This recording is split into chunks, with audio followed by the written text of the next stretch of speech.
ಇವರು 1968ರಲ್ಲಿ ನೀಲೋಗಲ್, ಕೊಪ್ಪಳ ಜಿಲ್ಲೆ, ಕರ್ನಾಟಕದಲ್ಲಿ ಇವ್ರ ಜನನ ಆಯಿತು. ಅದಾದ ನಂತರ ಇವರು ಮೈಸೂರಿನಲ್ಲಿ ತಮ್ಮ ಬ್ಯಾಚುಲರ್ ಆಫ್ ಫೈನ್ ಆರ್ಟ್ಸ್ ಕಲಾಕ್ಷೇತ್ರದಲ್ಲಿ, ಕಲಾ ಇತಿಹಾಸದಲ್ಲಿ ತಮ್ಮ ಪದವಿಯನ್ನು ಮಾಡಿದರು. ಅದಾದ ನಂತರ ಮಾಸ್ಟರ್ ಆಫ್ ಫೈನ್ ಆರ್ಟ್ಸ್ ಕಲಾ ಇತಿಹಾಸ ಮೈಸೂರು ಯೂನಿವರ್ಸಿಟಿಲೇ ಆಯಿತು, ಬರೋಡಾ ಯೂನಿವರ್ಸಿಟಿಲೇ ಆಯಿತು. ಅದಾದ ನಂತರ MA ಇತಿಹಾಸ ಮತ್ತು ಪುರಾತತ್ವ ಶಾಸ್ತ್ರ ಇದನ್ನು ಧಾರವಾಡ ವಿಶ್ವವಿದ್ಯಾಲಯದಿಂದ 2006ರಲ್ಲಿ ಮಾಡಿದರು. ಎಪಿಗ್ರಫಿ ವಿಷಯದಲ್ಲಿ ಪೋಸ್ಟ್ ಗ್ರಾಜ್ಯುಯೇಷನ್ ಡಿಪ್ಲೊಮೊ ಮೈಸೂರು ವಿಶ್ವವಿದ್ಯಾಲಯದಿಂದ 1996ರಲ್ಲಿ ಪಡೆದುಕೊಂಡರು. 2001ರಲ್ಲಿ ಮೈಸೂರು ವಿಶ್ವವಿದ್ಯಾಲಯದಿಂದ ಕಲಾ ಇತಿಹಾಸದಲ್ಲಿ ತಮ್ಮ ಡಾಕ್ಟರೇಟನ್ನು ಕೂಡ ಪಡೆದರು. ಇವರು ಪೂರ್ವ ಮತ್ತು ಆರಂಭಿಕ ಚಾಲುಕ್ಯರ ಕಲೆ, ವಾಸ್ತುಶಿಲ್ಪ, ಸಂಸ್ಕೃತಿಯಲ್ಲಿ ಅತ್ಯಂತ ಹೆಚ್ಚಿನ ಸಂಶೋಧನೆಯನ್ನು ಮಾಡಿದ್ದಾರೆ. ಇವರು ರಾಷ್ಟ್ರೀಯ ಮತ್ತು ಅಂತಾರಾಷ್ಟ್ರೀಯ ಮಟ್ಟದಲ್ಲಿ ಪ್ರಮುಖ ಶೈಕ್ಷಣಿಕ ಜರ್ನಲ್ಗಳೇನು ಬರುತ್ತೆ ಅದರಲ್ಲಿ ಇವರ ಅನೇಕ ಪ್ರಬಂಧಗಳು ಪ್ರಕಟಣೆಯಾಗಿದೆ. ಅನೇಕ ಸೆಮಿನಾರ್ಗಳಲ್ಲಿ, ವಿಚಾರ ಸಂಕಿರಣಗಳಲ್ಲಿ ತಮ್ಮ ಪ್ರಬಂಧಗಳನ್ನು ಇವರು ಮಂಡನೆ ಮಾಡಿದ್ದಾರೆ. ಇವರ ಇತ್ತೀಚಿನ ಪ್ರಕಟಣೆ ಪೂರ್ವ ಮತ್ತು ಆರಂಭಿಕ ಚಾಲುಕ್ಯ ಶಿಲ್ಪಕಲೆಯ ಮೂಲ ಮತ್ತು ಅಭಿವೃದ್ಧಿ ಅನ್ನೋ ಒಂದು ಪುಸ್ತಕ ಇವ್ರದ್ದು ಪ್ರಕಟ ಆಗಿದೆ. ಇದನ್ನು ಹರ್ಮನ್ ಪಬ್ಲಿಷಿಂಗ್ ಹೌಸ್, ದೆಹಲಿ ಇವರು ಪಬ್ಲಿಷ್ ಮಾಡಿದ್ದಾರೆ. ಪ್ರಸ್ತುತ ಇವರು ಬೆಂಗಳೂರಿನ ಲಲಿತ ಕಲಾ ಕಾಲೇಜಿನ ಪ್ರಾಂಶುಪಾಲರಾಗಿ ಕಲಾ ಇತಿಹಾಸ ವಿಭಾಗದ ಮುಖ್ಯಸ್ಥರಾಗಿ ಸೇವೆ ಸಲ್ಲಿಸ್ತಾ ಇದ್ದಾರೆ. ಇವರಿಗೆ ತಮ್ಮೆಲ್ಲರ ಪರವಾಗಿ, ಮಿಥಿಕ್ ಸೊಸೈಟಿಯ ಪರವಾಗಿ ಮತ್ತೊಮ್ಮೆ ಆಧಾರದ ಸ್ವಾಗತವನ್ನು ಬಯಸ್ತಾ ತಮ್ಮ ಉಪನ್ಯಾಸವನ್ನು ಪ್ರಾರಂಭ ಮಾಡಬೇಕು ಅಂತ ಹೇಳಿ ಕೇಳ್ಕೊಳ್ತಾರೆ. ಚಾಲುಕ್ಯರ ಬಗ್ಗೆ ಕೆಲಸ ಮಾಡಲಿಕ್ಕೆ ಒಂದು ಉದ್ದೇಶನೂ ಇತ್ತು. ನಾನು ಹುಟ್ಟಿದ ಊರು ನಿಲೋಗಲ್ ಏನಿದೆ, ಪಟ್ಟದಕಲ್ಲಿಗೆ 8 ಕಿಲೋಮೀಟ್ರು. ಕೊಪ್ಪಳ ಜಿಲ್ಲೆ ಆದರೂ ಕೂಡ ಈ ಕಡೆಗೆ ಹುನಗುಂದ, ಈ ಕಡೆಗೆ ಬಾದಾಮಿ, ಮತ್ತು ಈ ಕಡೆ ಈಗ ಗಜೇಂದ್ರಗಡ, ಮೊದಲು ರೋಣ ತಾಲೂಕಿತ್ತು, ಅದರ ಮೂಲೆಯಲ್ಲಿರೋ ಹಳ್ಳಿ ನಂದು. ಸೊ ಹಾಗಾಗಿ ನಾನು ವಿದ್ಯಾಭ್ಯಾಸ ಆಗಿದ್ದೆಲ್ಲ ಬಾದಾಮಿ ತಾಲೂಕಿನಲ್ಲೇ. ಪ್ರತಿ ಭಾನುವಾರ, ಶನಿವಾರ ರಜೆ ಇತ್ತು ಅಂದರೆ ಬೇಲೂರು ಅಂತ ಸಣ್ಣ ಗ್ರಾಮ, ಅಲ್ಲಿ ನಾನು ಹೈಸ್ಕೂಲ್ ಓದಿದ್ದು. ಸೈಕಲಲ್ಲಿ ಬಾದಾಮಿಗೆ ಹೋಗೋದು, ಬೆಳಗಿನ ಜಾವ ಒಂದು 8 ಗಂಟೆ ಅಷ್ಟೊತ್ತಿಗೆ ಅಲ್ಲಿ ತಲುಪಿದ್ರೆ ಬುತ್ತಿ ತೊಗೊಂಡು ಹೋಗೋದು ಊಟಕ್ಕೆ, ಹಾಗೆಯೇ ಗುಹೆ ಒಳಗೆ ಇರೋದು, ಅಲ್ಲೇ ಓದೋದು. ಹೀಗಾಗಿ ನಾನು SLC ಅಭ್ಯಾಸ ಎಲ್ಲ ಕೇವ್ ನಂಬರ್ 4, ಕೇವ್ ನಂಬರ್ 3ನಲ್ಲೇ ಆಗಿದ್ದು. ಸೊ ಅದು ಒಂದು ಮನಸ್ಸಿನಲ್ಲಿ ಯಾವಾಗಲೂ ಕೂತಿರೋದು. ನಾನು ಫೈನ್ ಆರ್ಟ್ಸ್ ವಿದ್ಯಾರ್ಥಿ ಆದಮೇಲೆ ಮೈಸೂರು ಚಾಮರಾಜೇಂದ್ರ ಟೆಕ್ನಿಕಲ್ ಇನ್ಸ್ಟಿಟ್ಯೂಟ್ ಏನಿತ್ತು, ಅದು Chamarajendra academy of visual art ಅಂತ 1982ನಲ್ಲಿ ಬದಲಾವಣೆ ಆಯಿತು. 3ನೇ ಬ್ಯಾಚಿನ ವಿದ್ಯಾರ್ಥಿ ನಾನಲ್ಲಿ. ಲ್ಯಾಂಡ್ಸ್ಕೇಪ್ ಮಾಡಬೇಕಾಗಿರ್ತಿತ್ತು as part of my regular fine art studies. So ಹಾಗಾಗಿ ಬಾದಾಮಿಗೆ ಯಾವಾಗಲೂ ಹೋಗುವಂಥದ್ದು. ಬಾದಾಮಿನೇ ಊರಿಗೆ ಹತ್ತಿರದಲ್ಲಿರುವಂಥ ಒಂದು ಹಿಸ್ಟಾರಿಕಲ್ ಮಾನ್ಯುಮೆಂಟ್ ಅಂದರೆ ಪಟ್ಟದಕಲ್ಲು, ಬಾದಾಮಿ, ಐಹೊಳೆ ಮೂರಕ್ಕೂ ಹೋಗೋದು, ಚಿತ್ರಗಳನ್ನು ಮಾಡ್ಕೊಳ್ಳೋದು, ಬರೋದು. ಹೀಗೆ ಪ್ರಾಯಶಃ 84ಇಂದನೇ ಇಂಡೈರೆಕ್ಟಾಗಿ ಚಾಲುಕ್ಯರ ಮೇಲೆ ಕೆಲಸ ಮಾಡಲಿಕ್ಕೆ ಪ್ರಾರಂಭ ಮಾಡಿದೆ ಅಂತ ಹೇಳ್ಬೋದು. ಆದರೆ ಕಲಾ ಇತಿಹಾಸದ ವಿದ್ಯಾರ್ಥಿಯಾಗಿ 86ರಿಂದ ಇವುಗಳನ್ನು ನೋಡೋದು, ಅವುಗಳ ಬಗ್ಗೆ ಒಂದು ಸಣ್ಣ ಟಿಪ್ಪಣಿ ಬರೆಯೋದು, ನಾನು ಬರೆದಿರೋ ಟಿಪ್ಪಣಿಗಳಿಂದ ನಮ್ಮ ಅಧ್ಯಾಪಕರು ಕರೆಕ್ಷನ್ ಮಾಡೋದು, ಅಥವಾ ಕಲಾ ಇತಿಹಾಸದಲ್ಲಿ ಪ್ರಾಯಶಃ ನಾವು ಪ್ರಾಚೀನ ಇತಿಹಾಸದ ಹಿನ್ನೆಲೆಯಲ್ಲಿ ಹೋದವರು ನೋಡೋ ರೀತಿಗೂ ನಮಗೂ ಸ್ವಲ್ಪ ವ್ಯತ್ಯಾಸಗಳಾಗ್ತದೆ. ಕಲಾ ಇತಿಹಾಸದ ವಿದ್ಯಾರ್ಥಿಯಾಗಿ ಅವುಗಳ ಮೂಲ ಸೆಲೆ ಬಗ್ಗೆ ಹುಡುಕುವಂಥದ್ದು, ಶೈಲಿಗಳ ಬಗ್ಗೆ ಅಧ್ಯಯನ ಮಾಡುವಂಥದ್ದು, ಹಾಗೆ ಅವುಗಳ ಒಟ್ಟಾರೆ ಬೆಳವಣಿಗೆ ಮತ್ತು ಅವುಗಳಿಗಿರುವಂತಹ ಶೈಲಿಗಳ ಸಂಪರ್ಕ ಇತ್ಯಾದಿ, ಹೀಗೆ ಅಧ್ಯಾಪನಗಳು ಪ್ರಾರಂಭ ಆಯಿತು. ಯಾವಾಗಲೂ ಒಂದು ಆಸಕ್ತಿ ಇರುವಂಥದ್ದು ಪ್ರತಿಮಾ ಲಕ್ಷಣಗಳನ್ನು ಅರ್ಥ ಮಾಡ್ಕೊಳ್ಳೋದು ಹೇಗೆ. ಆರ್ಟ್ ಹಿಸ್ಟ್ರಿನಲ್ಲಿ ಅದಕ್ಕೆ ಅಷ್ಟು ಪ್ರಾಧಾನ್ಯತೆ ಆರಂಭದೊಳಗೆ ಇರ್ತಿರ್ಲಿಲ್ಲ. ಪ್ರಾಯಶಃ ನಾನು ಬರೋಡಕ್ಕೆ ಹೋದ ಮೇಲೆ ಆ ಒಂದು ಕ್ಷೇತ್ರದೊಳಗೂ ಕೂಡ ತಿಳ್ಕೊಳ್ಳಿಕ್ಕೆ ಸಾಧ್ಯ ಆಯಿತು. ಆವಾಗ ಚಾಲುಕ್ಯರ ಶಿಲ್ಪಕಲೆ ಬಗ್ಗೆ ಏನು ನೋಡ್ತಾ ಇದ್ದೀವಿ, ಇಷ್ಟು ಒಂದು ಉತ್ಕೃಷ್ಟ ಹಂತಕ್ಕೆ ಈ ಶಿಲ್ಪಕಲೆ ಬೆಳಿಬೇಕಾದ್ರೆ, ಈ ಕಲಾಕೃತಿಗಳು ಬರಬೇಕಾದ್ರೆ ಇದಕ್ಕೆ ಹಿನ್ನೆಲೆ ಏನು, ಆ ಪ್ರಶ್ನೆ ಶುರು ಆಯಿತು ನನಗೆ. ಸಹಜವಾಗಿ ನಾನು 90ರ ಮಧ್ಯದ ರಜೆಗೆ ಬಂದಾಗ, ಅಕ್ಟೋಬರ್ ರಜೆಗೆ ಬಂದಾಗ ಆಕಸ್ಮಿಕವಾಗಿ ಡಾಕ್ಟರ್ ಸುಂದರ ಅವ್ರ ಮನೆಗೆ ಹೋದೆ ನಾನು. ಸುಂದರ ಅವ್ರ ಪರಿಚಯ ನನಗೆ 86ರಿಂದ ಇತ್ತು, 86ನೇ ಇಸ್ವಿಯಿಂದ ಇತ್ತು. ಅವರು ಅವಾಗ ಮೈಸೂರು ಆರ್ಕಿಯಾಲಜಿನಲ್ಲಿ ಡೈರೆಕ್ಟರ್ ಆಗಿದ್ದರು. ಪ್ರೊಫೆಸರ್ ಎಸ್ ಶೆಟ್ಟರ್ ಅವ್ರದ್ದು ಕೂಡ ಪರಿಚಯ ಇತ್ತು ವೈಯಕ್ತಿಕವಾಗಿ ನನಗೆ. ಶೆಟ್ಟರ್ ಅವ್ರನ್ನ ಭೇಟಿ ಮಾಡಿದೆ. ಶೆಟ್ಟರ್ ಅವ್ರು ಹೇಳಿದರು, ನಾನು ಹೆಚ್ಚು ಕೆಲಸ ಮಾಡಿಲ್ಲ, why can't you meet doctor Sundar ಅಂತ ಅವರು ಆದೇಶ ಕೊಟ್ಟರು. ಸುಂದರ ಸರ್ ಮನೆಗೆ ಹೋದಾಗ ಅವರು ಪೂನಪ್ಪ ಅವರು ಸುಮಾರು ಒಂದು 20 ಲೇಖನಗಳನ್ನು ಕೊಟ್ಟರು ನನಗೆ. ಅದರಲ್ಲಿ ಒಂದು ಆಂಟಿಕ್ವಿಟೀಸ್ ಆಫ್ ನಾರ್ತ್ ಕನ್ನಡ ಅಂತ ಒಂದು ಲೇಖನ ಅವ್ರದ್ದು. ಅದು QJMS ನಲ್ಲೇ ಪ್ರಕಟ ಆಗಿರುವಂಥದ್ದು, ಹಿಂದೆ 72 73 ಪ್ರಕಟ ಆಗಿರಬೇಕು ಅಂತ ಕಾಣಿಸ್ತದೆ. ಅದನ್ನ ಇಟ್ಕೊಂಡು ನಾನು ಹುಡುಕಾಟ ಪ್ರಾರಂಭ ಮಾಡಿ, ಆ ನಂತರ ಶ್ರೀನಿವಾಸ್ ಪಾಡ್ಗಾರ್ ಅವ್ರ ಪರಿಚಯ ಆಯಿತು, HR ರಘುನಾಥ್ ಭಟ್ರ ಪರಿಚಯ ಆಯಿತು. ಸೊ ಹೀಗಾಗಿ ಈ 3 ಜನ ಪ್ರಾಯಶಃ ಎಲ್ಲೋ ಒಂದು ಕಡೆಗೆ ಈ ಚಾಲುಕ್ಯ ಪೂರ್ವ ಕಾಲದ ಬಗ್ಗೆ ಒಂದಷ್ಟು ಮಾಹಿತಿ ಇದ್ದಂಥವ್ರು. ಯಾರು ಕೂಡ ನಿರ್ದಿಷ್ಟವಾಗಿ ಹೀಗೆ ಅಂತ ಹೇಳುವಂಥ ಪರಿಸ್ಥಿತಿಯಲ್ಲಿ ಯಾರೂ ಇರಲಿಲ್ಲ. ಸೊ ನಾನು ಬರೋಡದಿಂದ ಬಂದ ತಕ್ಷಣ ಸನ್ನತಿ ಎಕ್ಸ್ಕವೇಷನ್ ಪ್ರಾರಂಭ ಆಯಿತು. ಸನ್ನತಿ ಚಂದ್ರಲಾಂಬ ನಮ್ಮ ಮನೆದೇವರು ಹೌದು. ಸನ್ನತಿಗೆ ಅದಕ್ಕಿಂತ ಮೊದಲು ಬೇಕಾದಷ್ಟು ಸರಿ ಹೋಗಿದ್ದೀನಿ ನಾನು. ಆದರೆ ಒಬ್ಬ ಕಲಾ ಇತಿಹಾಸದ ವಿದ್ಯಾರ್ಥಿಯಾಗಿ ಎಕ್ಸ್ಕವೇಷನ್ನ ನೋಡುವಂಥದ್ದು, ಎಕ್ಸ್ಕವೇಷನಲ್ಲಿ ಬರುವಂಥ ಆ್ಯಂಟಿಕ್ವಿಟಿಗಳನ್ನು ಅಭ್ಯಾಸ ಮಾಡುವಂಥದ್ದು ಒಂದು ಫಸ್ಟ್ ಹ್ಯಾಂಡ್ ಇನ್ಫಾರ್ಮೇಷನ್ ದೊರಲಿಕ್ಕೆ ಪ್ರಾರಂಭ ಆಯ್ತು ನನಗೆ. ಹಾಗಾಗಿ ನನ್ನ ಇವತ್ತಿನ ಉಪನ್ಯಾಸದಲ್ಲಿ 3 ಹಂತಗಳಲ್ಲಿ ನಾನು ವಿಂಗಡಣೆ ಮಾಡ್ಕೊಂಡಿದ್ದೇನೆ. ಮೊದಲನೇದ್ದು ಕದಂಬ ಪೂರ್ವ ಅಂತ ಬೇಕಾದರೂ ಕರಿಬಹುದು. ಮತ್ತೊಂದು ಕದಂಬೋತ್ತರ ನಾನು ಇವತ್ತು ತಗೊಂಡು ಬರಲಿಲ್ಲ. ಯಾಕಂದರೆ ಕದಂಬೋತ್ತರ ತೊಗೊಂಡು ಬಂದರೆ ಪ್ರಾಯಶಃ ತೀರಾ ತುಂಬ ದೊಡ್ಡದಾಗುತ್ತೆ ಉಪನ್ಯಾಸ. ಜೊತೆಗೆ ಸಾಧಾರಣ 40 ನಿಮಿಷದ ಟೈಮ್ ಒಳಗೆ ನಾನು ಮಾತಾಡ್ಲಿಕ್ಕೆ ಸಾಧ್ಯ ಆಗೋದಿಲ್ಲ ಅನ್ನುವಂಥ ಒಂದು ಇದರ ಮೇಲಿಂದ ಇಲ್ಲೂ ಕೂಡ ಸುಮಾರು ಒಂದು 75-76 ಸ್ಲೈಡ್ಗಳಿದೆ. ಸೊ ಹಾಗಾಗಿ ಈಗ ಇದನ್ನು ಪುನರ್ವಿಂಗಡಣೆ ಮಾಡಿಕೊಂಡಾಗ ಮೌರ್ಯರ ಕಾಲಘಟ್ಟ ಒಂದಾದರೆ, ಶಾತವಾಹನರ ಕಾಲಘಟ್ಟ ಮತ್ತು ಚುಟು ಶಾತವಾಹನರ ಕಾಲಘಟ್ಟ ಮತ್ತೊಂದು, ಇನ್ನು ಕದಂಬರ ಕಾಲಘಟ್ಟ ಮತ್ತೊಂದು, ಹೀಗೆ 3 ಭಾಗಗಳನ್ನು ನಾವು ಮರು ವಿಂಗಡಣೆ ಮಾಡ್ಕೋಬಹುದು. ಸೊ ಮೌರ್ಯರ ಕುರಿತಾಗಿ ಪ್ರಾಯಶಃ ಕರ್ನಾಟಕಕ್ಕೆ ಸಂಬಂಧಪಟ್ಟ ಹಾಗೆ ಇವತ್ತಿನ ಇತಿಹಾಸ ಅತ್ಯಂತ ಸ್ಪಷ್ಟವಾಗಿದೆ. ಮೌರ್ಯರು ಇಲ್ಲಿಗೆ ಬಂದಿದ್ರು, ಮೌರ್ಯರ ಆಡಳಿತ ಇಲ್ಲಿತ್ತು, ಮೌರ್ಯರ ದೊರೆ ಅಶೋಕ ಇಲ್ಲಿದ್ದ ಅನ್ನುವಂಥದ್ದು ಸಿದ್ದಾಪುರದ ಶಾಸನದಿಂದ, ಅಶೋಕನ ಶಾಸನದಿಂದ ಸ್ಪಷ್ಟವಾಗ್ತದೆ.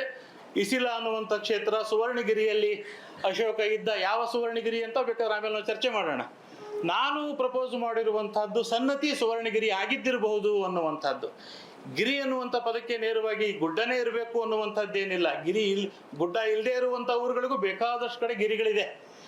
ಸೊ ಹಾಗಾಗಿ ಪ್ರಾಯಶಃ ಸನ್ನತಿನೇ ಸುವರ್ಣಗಿರಿ ಆಗಿದ್ದಿರಬಹುದು ಅನ್ನುವಂಥದ್ದು ಒಂದು ವಾದ. ಆದರೆ ಪ್ರಾಯಶಃ ಸನ್ನತಿನ ನಾವು ಕರ್ನಾಟಕದ ಆರಂಭಿಕ ಕಾಲವನ್ನಾಗಿ ಗುರುತಿಸ್ಲಿಕ್ಕೆ ಸಾಧ್ಯ ಆಗ್ತದೆ. ಸನ್ನತಿಲಿ ದೊರೆತಿರ್ತಕ್ಕಂತಹ ಶಿಲ್ಪಗಳ ಒಂದು ಆಗರ ಏನಿದೆ, ಪ್ರಾಯಶಃ this is no inferior to any of the sites on the Krishna valley.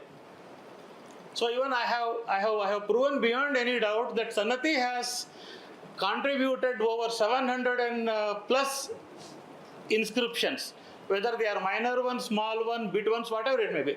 Over 700 inscriptions, and Sannati Stupa possibly is one of the earliest stupa that was built by Ashoka himself. There is a chronicle, Mauryan chronicle speak very well about there are stupas around, the chronicle speak about Ashoka built 80,000 stupas, 800 stupas, 8,000 stupas, or 8 stupas. See, the numbers are always quite exorbitant. But when we look at the life story of Buddha, ಬುದ್ಧನ ಜೀವನದ ಬಗ್ಗೆ ನೋಡಿದ್ರೆ, ಬುದ್ಧನ ಜೀವನದಲ್ಲಿ 8 ಘಟನೆಗಳು ಅತಿ ಮುಖ್ಯ ಆಗ್ತವೆ. ಪ್ರಾಯಶಃ 8 ಸ್ತೂಪಗಳನ್ನು ನಿರ್ಮಾಣ ಮಾಡಿರಬಹುದು ಅವನ ಕಾಲದಲ್ಲಿ ಅನ್ನುವಂಥದ್ದು. ಎಲ್ಲ ಸ್ತೂಪಗಳು ಕೂಡ ಅವನ ಬುದ್ಧನ ರಿಲಿಕ್ಸ್ಗಳನ್ನು ಹೊಂದಿರುವಂಥದ್ದು, ಬುದ್ಧನ ದೇಹದ ಅವಶೇಷಗಳನ್ನು ಹೊಂದಿರುವಂಥದ್ದು. ಅದನ್ನೇ ಧಾತುಗರ್ಭ ಸ್ತೂಪ ಅಂತ ನಾವೇನು ಹೇಳ್ತೇವೆ. ಧಾತುಗರ್ಭ ಸ್ತೂಪವನ್ನು ಪ್ರಾಯಶಃ ಅಶೋಕ ಮಾಡಿರುವಂಥದ್ದು. ಉತ್ತರ ಭಾರತದಲ್ಲಿ ಒಂದಷ್ಟು ಎಕ್ಸಾಂಪಲ್ಗಳನ್ನು ಇಟ್ಟುಕೊಂಡ್ರೆ ಪ್ರಾಯಶಃ ಸನ್ನತಿಯಲ್ಲೂ ಕೂಡ ಅದೇ ಥರ ಒಂದು ಸ್ತೂಪ ಆಗಿರಬಹುದು ಅನ್ನುವಂಥದ್ದು ನನ್ನ ಅಭಿಮತ. ಸನ್ನತಿ ಒಂದು ಚಟುವಟಿಕೆ ಕೇಂದ್ರ ಆದರೆ, ಮತ್ತೊಂದು ಚಟುವಟಿಕೆ ಕೇಂದ್ರ ಬನವಾಸಿ. ಬನವಾಸಿನಲ್ಲಿ ಸನ್ನತಿಯಷ್ಟು ಅಗಾಧವಾದದ್ದು ಅಥವಾ ಭವ್ಯವಾದ ಒಂದು ಆಕ್ಟಿವಿಟಿಗಳು ಇಲ್ಲದೆ ಹೋದರೂ ಕೂಡ ಬನವಾಸಿ ಶಾಸನಗಳಲ್ಲಿರ್ಬೋದು ಅಥವಾ ಆ ಕಂಟೆಂಪರರಿ ಲಿಟ್ರೇಚರಲ್ಲಿರ್ಬೋದು ಸಾಕಷ್ಟು ಸಾರಿ ದಾಖಲೀಕರಣ ಆಗಿದೆ. ನಾವಿವನ್ ಗ್ರೀಕ್ ಲಿಟ್ರೇಚರಲ್ಲೂ ಕೂಡ ನಾವು ಬನವಾಸಿನ ಕೊಂಕಣಪುರ ಅಂತ ನಾವೇನು ಕರಿತೀವಿ ಅದನ್ನು, ಆ ಒಂದು ದಾಖಲೆಯನ್ನು ಕೂಡ ನೋಡ್ತೇವೆ ನಾವು. ಬನವಾಸಿಗೆ ಅಶೋಕ ತನ್ನ ಮಹಾಮಾತ್ರರನ್ನು ಕಳಿಸಿದ್ದ. ರಕ್ಷಿತ ಅನ್ನುವಂಥವನು ಬಂದು ಅಲ್ಲಿ ಒಂದಷ್ಟು ಜನರನ್ನ, 80,000 ಜನರನ್ನು ಬೌದ್ಧ ಮತಕ್ಕೆ ಮತಾಂತರ ಮಾಡಿದ. ಆ 80,000 ಜನ ನಂತರದ ಕಾಲದಲ್ಲಿ ತೇರ ಮಹಾದೇವ ಅನ್ನುವಂಥವನ ಜೊತೆ ಶ್ರೀಲಂಕಾಕ್ಕೆ ಹೋದರು ಅನ್ನುವಂಥದ್ದು ಈ ದೀಪವಂಶ ಮತ್ತು ಮಹಾವಂಶದ ದಾಖಲೆ ಮೂಲಕವಾಗಿ ನಮ್ಗೆ ಗೊತ್ತಾಗ್ತದೆ. ಈ ಮಹಾವಂಶ ಅನ್ನುವಂಥದ್ದು ಶ್ರೀಲಂಕಾದ ಬೌದ್ಧ ಧರ್ಮದ ಕೃತಿ. ಶ್ರೀಲಂಕಾ ಇದು Buddhist Chronicle from the Sri Lanka. So ಇದು ಒಂದು ದಾಖಲೆ. ಆದರೆ ಇಲ್ಲೂ ಕೂಡ ನಾವು ಉತ್ಪ್ರೇಕ್ಷಾರ್ಹವಾದಂಥ ಸಂಖ್ಯೆಗಳನ್ನು ನಾವು ಗಮನಿಸ್ಬೋದು. ಅಶೋಕ ತನ್ನ ಮಹಾಮಾತ್ರ ರಕ್ಷಿತನನ್ನು ಕಳಿಸಿದ್ದು ಸಾಧಾರಣ 200 ಕ್ರಿಸ್ತಪೂರ್ವ 260-65 ಕಾಲಘಟ್ಟ ಅಂತ ತಿಳ್ಕೊಂಡ್ರೆ, ದತ್ತಗಾಮಿನಿ ಅನುರಾಧಪುರದಲ್ಲಿ ಸ್ತೂಪ ಕಟ್ಟಿಸಿದ್ದು ಸಾಧಾರಣ ಕ್ರಿಸ್ತಪೂರ್ವ 1ನೇ ಶತಮಾನದಲ್ಲಿ ಅಥವಾ 2ನೇ ಶತಮಾನ ಅಂತ ಇಟ್ಕೋಬೋದು. ಇದಾದ ನಂತರ ಅಂದರೆ ಅಶೋಕನ ಘಟನೆಯ ಸುಮಾರು 100 ವರ್ಷದ ನಂತರ ಶ್ರೀಲಂಕಾದಲ್ಲಿ ಸ್ತೂಪ ನಿರ್ಮಾಣ ಆಗ್ತದೆ. ಅಂದರೆ ಆ ಕಾಲದಲ್ಲಿ ಪ್ರಾಯಶಃ ಹೀಗೂ ತಗೋಬಹುದು ನಾವು ಅದನ್ನು. ಆ ಕಾಲದಲ್ಲಿ ಬನವಾಸಿಯಿಂದ ಜನ ಹೋಗಿದ್ದಿರಬಹುದು ಅಂತ ತಗೋಬಹುದು. ಜೊತೆಗೆ ಮಹಿಷಮಂಡಲ ಮತ್ತು ವನವಾಸ ಅನ್ನುವಂಥ 2 ಉಲ್ಲೇಖಗಳು ಪದೇ ಪದೇ ನೋಡ್ತೀವಿ ನಾವು ಬುದ್ಧಿಸ್ಟ್ ಕ್ರಾನಿಕಲ್ನಲ್ಲಿ. ವನವಾಸ ಅನ್ನುವಂಥದ್ದು ಬನವಾಸಿ ದೇಶನೇ, ಪಂಪ ಹೇಳೋ ಬನವಾಸಿ ದೇಶನೇ, ಅಥವಾ ನಮ್ಮ ವೈಜಯಂತಿ ಅನ್ನುವಂಥ ಹೆಸರಿನಿಂದ ಕರೆಯುವಂಥ ಬನವಾಸಿನೇ. ಸೊ ಮಹಿಷಮಂಡಲ ಅನ್ನುವಂಥದ್ರ ಬಗ್ಗೆ ಕೂಡ ಸಾಕಷ್ಟು ಜಿಜ್ಞಾಸೆಗಳು ಆಗಿದೆ. ಫ್ಲೀಟ್ರು QJMSನಲ್ಲಿ ಈ ನಮ್ಮ ಮಿಥಿಕ್ ಸೊಸೈಟಿ ಜರ್ನಲಲ್ಲೇ 1912 ಅಂತ ಕಾಣಿಸುತ್ತೆ, 12ನೇ ಇಶ್ಯೂ ಜರ್ನಲಲ್ಲಿ ಬರೀತಾರೆ ಮಹಿಷಮಂಡಲನ ಯಾಕೆ ನಾವು ಈ ಪ್ರದೇಶ ಒಪ್ಪಬೇಕು ಅಂತ. ಮತ್ತೊಂದು ಲೇಖನ ಬರೀತಾರೆ ಇದನ್ನ ಯಾಕೆ ಒಪ್ಪಬಾರದು ಅಂತ. 2 ಲೇಖನಗಳು ಅವರೇ ಒಂದು ಕಾಂಟ್ರಡಿಕ್ಟರಿ ರೈಟಿಂಗ್ಸ್. ನಾನು ನೋಡಿದಾಗ ನನಗೆ ಆಶ್ಚರ್ಯ ಆಯಿತು, ಫ್ಲೀಟ್ರು ಆ ಕಾಲದಲ್ಲಿ ಈ ಥರದ ಜಿಜ್ಞಾಸೆಗಳನ್ನೆಲ್ಲ ಹುಟ್ಟು ಹಾಕಿದ್ದಾರೆ ಅನ್ನುವಂಥದ್ದು. ಸಹಜವಾಗಿ ನಾವು ಇವತ್ತಿನವರೆಗೂ ನಂಬುವಂಥದ್ದು ಮಹಿಷಮಂಡಲ ಅಂದರೆ ನಮ್ಮ ಹಳೆ ಮೈಸೂರು ಭಾಗ ಹಿಡ್ಕೊಂಡು ಕೋಲಾರ ಮತ್ತು ಒಂದಷ್ಟು ತೊಂಡೈ ಮಂಡಲ ಭಾಗನೂ ಕೂಡ ಮಹಿಷಮಂಡಲಕ್ಕೆ ಸೇರಬಹುದಾದಂಥ ಭಾಗ ಅಂತ. ಅಂದರೆ ಬೌದ್ಧ ಚಟುವಟಿಕೆಗಳು ನಮಗೆ ಪ್ರಾರಂಭ ಆಗುವಂಥದ್ದು ಅಶೋಕನ ಕಾಲದಿಂದ ಅನ್ನುವಂಥದ್ದು ಸ್ಪಷ್ಟ ಆಗುತ್ತೆ. ಅದರಲ್ಲಿ ಯಾವುದೇ ಥರದ ಸಂಶಯ ಇಲ್ಲ. ನಿಸ್ಸಂಶಯವಾಗಿ with the advent of the Ashoka the Buddhist activities commences in Karnataka, ancient Karnataka. But ಇನ್ನೂ ಒಂದು ಕಥೆ ಇದಕ್ಕೆ ಪೂರಕವಾಗಿರುವಂಥದ್ದು, ಉತ್ತರ ಭಾರತದ ಮತ್ತು ನಮ್ಮ ಭಾಗದ ಒಂದು ಸಂಪರ್ಕ ಅಶೋಕನಕ್ಕಿಂತ ಮೊದಲು ಪ್ರಾಯಶಃ ಅವನ ಅಜ್ಜನ ಕಾಲದಿಂದ ಆಯಿತು ಅನ್ನುವಂಥ ಒಂದು ವಾದನೂ ಇದೆ. ಚಂದ್ರಗುಪ್ತ ಮೌರ್ಯ, ಈ ಚಂದ್ರಗುಪ್ತ ಮೌರ್ಯನೋ ಸಂಪ್ರತಿ ಚಂದ್ರಗುಪ್ತ ಅನ್ನುವಂಥ ಮತ್ತೊಂದು ಹೆಸರು ಕೂಡ ನೋಡ್ತೀವಿ. ಶ್ರವಣಬೆಳಗೊಳಕ್ಕೆ ಬಂದ, ಶ್ರವಣಬೆಳಗೊಳದಲ್ಲಿ ಶ್ರುತಕೇವಲಿ ಭದ್ರವಾವು ಜೊತೆ ಬಂದ, ಅಲ್ಲಿ ಸಲ್ಲೇಖನ ವ್ರತ ಕೈಗೊಂಡು ಇಲ್ಲಿ ತನ್ನ ಅಂತ್ಯವನ್ನು ಅವನು ಮಾಡಿಕೊಂಡ ಅನ್ನುವಂಥ ಒಂದು ನಂಬಿಕೆಯೂ ಇದೆ. ಇದು ಒಂದು 2ನೇ ಹಂತದ ಹಿಂದಕ್ಕೆ ಹೋಗಿ ನೋಡೋದಾದರೆ. ಆದರೆ ಇನ್ನೂ ಒಂದು ಪ್ರಾಯಶಃ ಅತ್ಯಂತ ವಿಶಿಷ್ಟವಾದಂಥ ಒಂದು ದಾಖಲೆ ನಮ್ಮೆಲ್ಲರ ಮಧ್ಯೆ ಇರುವಂಥದ್ದು, ಪ್ರಾಯಶಃ ನಾವು ಹೆಚ್ಚು ಗಮನಿಸೋದಿಲ್ಲ, ಅಗಸ್ತ್ಯ ಅನ್ನುವಂಥ ಒಂದು ದಾಖಲೆ. ನಾವು ಕರ್ನಾಟಕವನ್ನೇ ಮುಖ್ಯವಾಗಿ ಇಟ್ಕೊಂಡು ನೋಡಿದಾಗ ಅಗಸ್ತ್ಯನ ಸಂಪರ್ಕಕ್ಕೆ ಬಂದಂಥ ಕ್ಷೇತ್ರಗಳ ಸಂಖ್ಯೆ ಕರ್ನಾಟಕದಲ್ಲೇ ಸಾಧಾರಣ 15ಕ್ಕಿಂತ ಹೆಚ್ಚು. ಅಗಸ್ತ್ಯ ರೇಣುಕಾ ಯಲ್ಲಮ್ಮನ ಕ್ಷೇತ್ರ ಸೌದತ್ತಿಗೂ ಅಗಸ್ತ್ಯನ ಸಂಪರ್ಕ ಇದೆ, ಬಾದಾಮಿಗೆ ಅಗಸ್ತ್ಯನ ಸಂಪರ್ಕ ಇದೆ, ಸಂಡೂರಿಗೆ ಅಗಸ್ತ್ಯನ ಸಂಪರ್ಕ ಇದೆ, ಹಾಗೆ ಶೃಂಗೇರಿಗೆ ಅಗಸ್ತ್ಯನ ಸಂಪರ್ಕ ಇದೆ, ಭಾಗಮಂಡಲಕ್ಕೆ ಅಗಸ್ತ್ಯನ ಸಂಪರ್ಕ ಇದೆ, ಟಿ ನರಸೀಪುರಕ್ಕಿದೆ. ಸೊ ಈ ಥರ ನಾವು ಒಂದು ಅಗಸ್ತ್ಯಂದು ರೂಟ್ ಮ್ಯಾಪ್ ಹಾಕ್ತಾ ಹೋದರೆ ಇದನ್ನೆಲ್ಲ ಮುಗಿಸ್ಕೊಂಡು ಅಗಸ್ತ್ಯ ನೆಕ್ಸ್ಟ್ ಕಾವೇರಿ ಪೂಂಪಟ್ನಕ್ಕೆ ಹೋದ್ನ ಅನ್ನುವಂಥ ಒಂದು ದಾಖಲೆಯನ್ನು ಕೂಡ ನಾವು ಮಾಡ್ಬೋದು. ಅಂದರೆ ಹೇಳ್ತಿರೋ ಉದ್ದೇಶ ಇಷ್ಟೇ, ನಾವು ದಕ್ಷಿಣ ಮತ್ತು ಉತ್ತರದ ಸಂಪರ್ಕದ ಬಗ್ಗೆ, ಆರ್ಯರ ಬಗ್ಗೆ ನಾವು ಹೇಳುವಂಥ ಆರ್ಯರು ನಮ್ಮಲ್ಲಿದ್ದರು, ಬಂದರು, ಮಾಡಿದರು ಅನ್ನುವಂಥದ್ದು, ದ್ರಾವಿಡ ಸಂಸ್ಕೃತಿ, ಆರ್ಯ ಸಂಸ್ಕೃತಿ ಅಂತ ಬೇರೆ ಬೇರೆಯಾಗಿ ನೋಡುವಂಥ ಒಂದು ಪ್ರಯತ್ನಗಳನ್ನು ನಾವೇನು ಮಾಡ್ತಾ ಇದ್ದೀವಿ. ಪ್ರಾಯಶಃ ಇದಕ್ಕೆಲ್ಲ ಉತ್ತರ ಅಗಸ್ತ್ಯನ್ ರೂಟ್ ಮ್ಯಾಪಲ್ಲಿ ನಮಗೆ ಸಿಗ್ತದೆ. ಸೊ ಹಾಗಾಗಿ ಇದ್ರ ಮಧ್ಯೆ ಆರ್ಕಿಯಾಲಜಿಕಲ್ ಎಕ್ಸ್ಕವೇಷನ್ಗಳ ಬಗ್ಗೆ 1-2 ಮಾತಾಡಿ ನಾನು ಸ್ಲೈಡ್ಗೆ ಹೋಗ್ತೇನೆ. ಕರ್ನಾಟಕದೊಳಗೆ ಹೇಗೆ ನಾವು ಒಂದು ಮೆಥಾಲಜಿಕಲ್ ಕನೆಕ್ಷನ್ಗಳು, ರಿಲಿಜಿಯಸ್ ಕನೆಕ್ಷನ್ಗಳನ್ನು ನೋಡ್ತೀವೋ, ಅದೇ ರೀತಿ ಆರ್ಕಿಯಾಲಜಿಕಲ್ ಎಕ್ಸ್ಕವೇಷನ್ಸ್ಗಳು ಕೂಡ ಸಾಕಷ್ಟು ನಮಗೆ ಹಿನ್ನೆಲೆಯನ್ನು ಒದಗಿಸ್ತವೆ.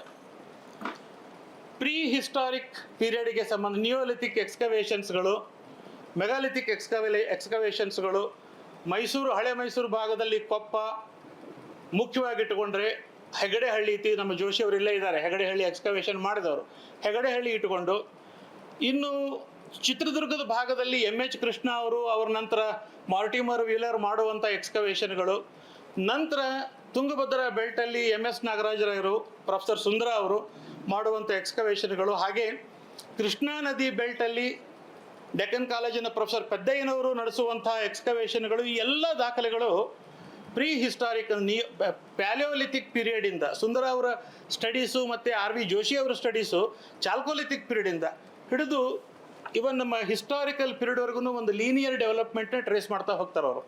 ಅಂದರೆ ಈ ಭಾಗದಲ್ಲಿ ನಿರಂತರವಾದ ಜನವಸತಿ ಜನಸಂಪ್ರದಾಯ ಚಟುವಟಿಕೆಗಳು ಇದ್ದು ಅನ್ನುವಂಥದ್ದು. ಎಲ್ಲೆಲ್ಲಿ ಜನವಸತಿ ಇತ್ತು ಅಲ್ಲೆಲ್ಲ ಈ ಮಣ್ಣಿನ ಕುಡಿಕೆಗಳನ್ನು ಮಾಡುವಂಥ ಒಂದು ಸಂಪ್ರದಾಯ ಹುಟ್ಟುಕೊಳ್ತದೆ. ಎಲ್ಲೆಲ್ಲಿ ಮಣ್ಣಿನ ಮಡಿಕೆಗಳನ್ನು ಮಾಡುವಂಥ ಸಂಪ್ರದಾಯ ಹುಟ್ಟುಕೊಳ್ಳುತ್ತದೆ ಅಲ್ಲಿ ಟೆರಕೋಟ ಆರ್ಟ್ ಡೆವಲಪ್ ಆಗ್ತದೆ. See these are all connected once.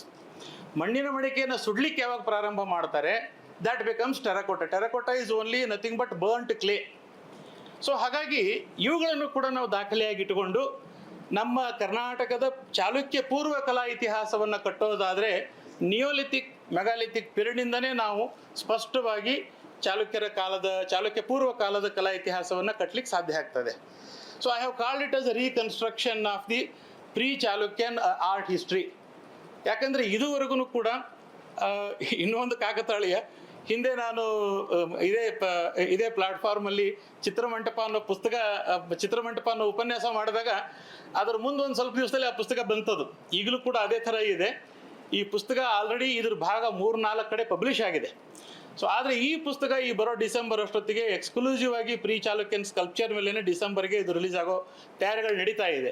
So ಹಾಗಾಗಿ ನಾನೇನು ಮಾತಾಡ್ತಾ ಇದ್ದೀನಿ ಇವತ್ತು, ಇದು ಪ್ರಾಯಶಃ ಪುಸ್ತಕದಲ್ಲಿ ಇದರ ಕೆಲವೊಂದಷ್ಟು ಅಂಶಗಳನ್ನು ತಾವು ನೋಡಬಹುದು.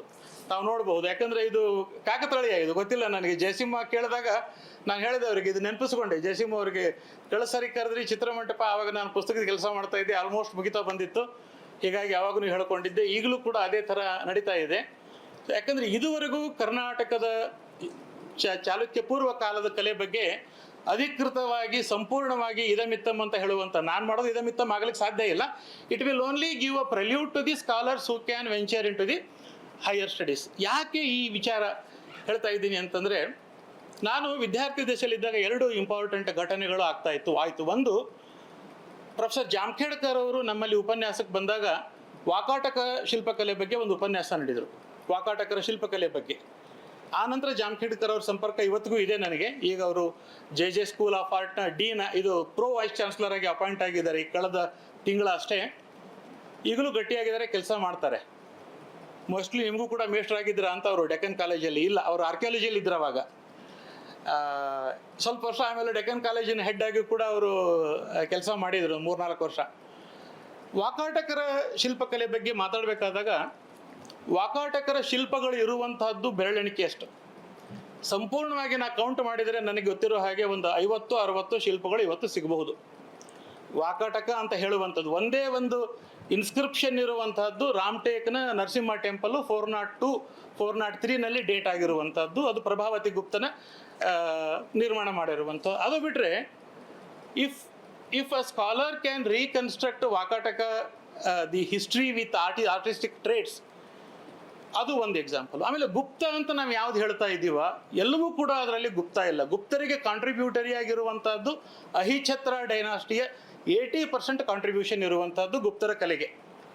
ವಿದಿಶಾ ಎಕ್ಸಾಂಪಲ್ ಬಿಟ್ಟರೆ, ಶಾಸನೋಕ್ತ ದಾಖಲೆಗಳು, ಅಲಹಾಬಾದ್ ಇನ್ಸ್ಕ್ರಿಪ್ಷನ್, ಈ ಥರದ ದಾಖಲೆಗಳು ಬಿಟ್ಟರೆ, ಅವರ ದೇವಘರ್ ಟೆಂಪಲ್ ಇರ್ಬೋದು, ಬೂಮರಾ ಟೆಂಪಲ್ ಇರ್ಬೋದು, ತಿಗಾವಾ ಇರ್ಬೋದು, ಆಮೇಲೆ ರಾಜೀವ್ ಲೋಚನಾ ಟೆಂಪಲ್ ಇರ್ಬೋದು, ಯಾವುದಕ್ಕೂ ಕೂಡ ಯಾವುದೇ ಗುಪ್ತರ ಉಲ್ಲೇಖಗಳಿಲ್ಲ. ಎಲ್ಲವನ್ನೂ ನಾವು ಗುಪ್ತ ಅಂತ ಇವತ್ತು ಧಾವಂತದಲ್ಲಿ ಸ್ವೀಕರಿಸ್ತಾ ಇದ್ದೇವೆ. ಸೊ ಹಾಗಾಗಿ we have to see these are the things which stimulated me, rather ignited some sort of a research in me. Why can't I think of searching into the pre-Chalukyan material? The result was, when I started, there was no excavation at Sannati. 93ನಲ್ಲಿ ಶುರು ಮಾಡಿದಾಗ ಇನ್ನೂ trial ಟ್ರೆಂಚ್ಗಳು ನಡೀತಾ ಇತ್ತು. There was no full-fledged result of the Sannati. So already sculptures were there in Gulbarga Museum. Which the documentation of Gulbarga Museum I started my studies. Then second challenging thing was almost village to village survey in the Uttar Kannada district. I must thank Narayan Joshi, who is here now. Our archaeology deputy director agidru. We both traveled to such a remotest place in Uttar Kannada district. ಎಷ್ಟರ ಮಟ್ಟಿಗೆ ತೊಂದರೆಗಳಾಗ್ತಿತ್ತು ಅಂತಂದರೆ, ಒಂದು ದಿನ ಬೆಳಗ್ಗೆ Sirsi local ಪೇಪರಲ್ಲಿ there was a news that a ದ್ವಿಬಾಹು sculpture of Narasimha was discovered. So we took that address and we traveled next day early morning to the remote place inside the jungle. ಕಾಡಲ್ಲಿ ಹೆಗಡೆ ಅವ್ರ ಮನೆ ಹೋದರೆ ಹಿಂದಿನ ದಿನ ಸಿಕ್ಕಾಪಟ್ಟೆ ಮಳೆ ಹೊಡೆದಿತ್ತು ಜೋರಾಗಿ. ಇಬ್ಬರು ಹೋದರೆ ಅಲ್ಲಿ ಸ್ಕಲ್ಪ್ಚರೇ ಇಲ್ಲ. ಕೇಳಿದರೆ ನಾವು ಬಾವಿಗೆ ಹಾಕ್ಬಿಟ್ವಿ. ಹಿಂದಿನ ದಿನ ಪೇಪರಲ್ಲಿ ಪತ್ರಿಕೆಯಲ್ಲಿ ಪ್ರಕಟ ಆಗಿದೆ, ಮಾರನೇ ದಿನ ಹೋಗಿ ನೋಡಿದ್ರೆ ಬಾವಿಗೆ ಹಾಕಿದ್ವಿ. ಸೊ ಈ ಥರದ್ದು ಎಕ್ಸ್ಪೀರಿಯನ್ಸ್ಗಳು ತುಂಬ ಆಯಿತು ಅಲ್ಲಿ. ಸೊ ಆದರೆ there is also a habit in Uttara Kannada ಮತ್ತು ಆ ಕೋಸ್ಟಲ್ ಬೆಲ್ಟಲ್ಲಿ ಯಾವುದೇ ದೇವರು ಒಂಚೂರು ಏನಾದರೂ ಊನ ಆಗಿದೆ ಅಂತಂದರೆ ಅದನ್ನು ತೆಗೆದುಬಿಟ್ಟು ನದಿಗೋ ಬಾವಿಗೋ ಹಾಕುವಂಥ ಒಂದು ಕೆಟ್ಟ ದುರಭ್ಯಾಸ ಈಗಲೂ ಇದೆ. ಸೊ ನಾವು ಹರಿಹರದಲ್ಲಿ ಪೂರ್ತಿ ಆಂಪ್ಯೂಟ್ ಆಗಿರೋ ದೇವ್ರನ್ನೇ ಪೂಜೆ ಮಾಡ್ತಾ ಇದ್ದೀವಿ. ಹರಿಹರೇಶ್ವರ ಟೆಂಪಲಲ್ಲಿ ಮೊಳಕಾಲು ಇಲ್ಲ, ಎರಡು ಕೈನೂ ಇಲ್ಲ, ಆ ದೇವ್ರನ್ನ ಪೂಜೆ ಮಾಡ್ತಾ ಇದ್ದೀವಿ ನಾವು ಇವತ್ತಿಗೂ. It is being worshipped. So ಅವೆಲ್ಲ ನಾವು ಒಂದು ಸ್ಥಾಪಿತ ದೇವತೆಗಳನ್ನಾಗಿ ನೋಡುವಂಥದ್ದು, ಇನ್ನೊಂದು ಕಲಾಕೃತಿಗಳಾಗಿ ನೋಡುವಂಥದ್ದು ನನ್ನ ಒಂದು ಧಾವಂತದ ಕೆಲಸ. So I have already spoken all these things. See this is the Agastya map which I have try to establish. Agastya map, Agastya Kashmir ಭಾಗದವನು ಅಂತ ನಾವು ಪ್ರೆಸ್ಯೂಮ್ ಮಾಡಿಕೊಂಡ್ರೆ we don't know where he is. There are many Agastyas. The Agastya which I am speaking, one who had reached Karnataka possibly in the pre-Chalukyan era. ಯಾವ ವರ್ಷ ಅಂತಲೂ ಸ್ಪಷ್ಟವಾಗಿ ಹೇಳಲಿಕ್ಕೆ ಸಾಧ್ಯ ಇಲ್ಲ. ಅಗಸ್ತ್ಯ ಕರ್ನಾಟಕಕ್ಕೆ ಬಂದು ಕರ್ನಾಟಕದ ನಾ ಹೇಳಿದಂಥ ಎಲ್ಲ ಸ್ಥಳಗಳಿಗೂ ಭೇಟಿ ಕೊಟ್ಟಾಗ ಕಾವೇರಿ ನದಿ ಉಗಮ ಆದ ಕಾಲವನ್ನು ನಾವು ತಗೊಂಡಾಗ ಅಗಸ್ತ್ಯ ನಮಗೆ ಯಾವ ಕಾಲ ಅಂತ ನಾವು ಊಹಿಸ್ಬೋದು. ಕಾವೇರಿ ನದಿಯ ಉಗಮವನ್ನು ಲೋಪಮುದ್ರೆ ಆಗಿದ್ದಾಗ ಕಾವೇರಿ ಪುರಾಣದಲ್ಲಿ ಹೇಳ್ತಾರೆ ಎಷ್ಟೋ ಸಾವಿರ ವರ್ಷಗಳ ಹಿಂದೆ ಅಂತ. ಕಾವೇರಿ ಮಹಿಮೆ ಕಾವೇರಿ ಪುರಾಣದಲ್ಲಿ ಹೇಳುವಂಥದ್ದು. ಆದರೆ geologist can tell us when how long it took to convert it into a proper river. So ನಾವು ಗಂಗೆಯನ್ನು ಗೋಮುಖಿಗೆ ಹೇಗೆ ಈಗ ದೇವಲೋಕದಿಂದ ಬಂದ್ಲು ಅಂತ ಹೇಳ್ತೇವೋ, ಕಾವೇರಿ ನದಿಗೂ ಕೂಡ ಅಗಸ್ತ್ಯನ ಒಂದು ಮೂಲನೇ ಆಗತ್ತೆ ಅನ್ನುವಂಥದ್ದು. ಇನ್ನು ನಾನು 3 ಫೇಸ್ನ ಡಿವೈಡ್ ಮಾಡಿಕೊಂಡೆ ಅಂತ ಹೇಳಿದೆ. So these are the 3 phases and who were the contemporary rulers to this entire development.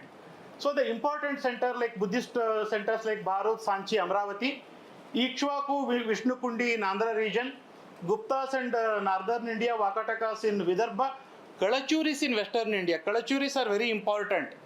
Kalachuris were ruling from Ellora. This is the dynasty who were responsible for excavating Elephanta and early caves at Ellora. Cave number 29, Dhumarlena ಅಂತ ಒಂದು cave ಇದೆ ಎಲ್ಲೋರಾದಲ್ಲಿ.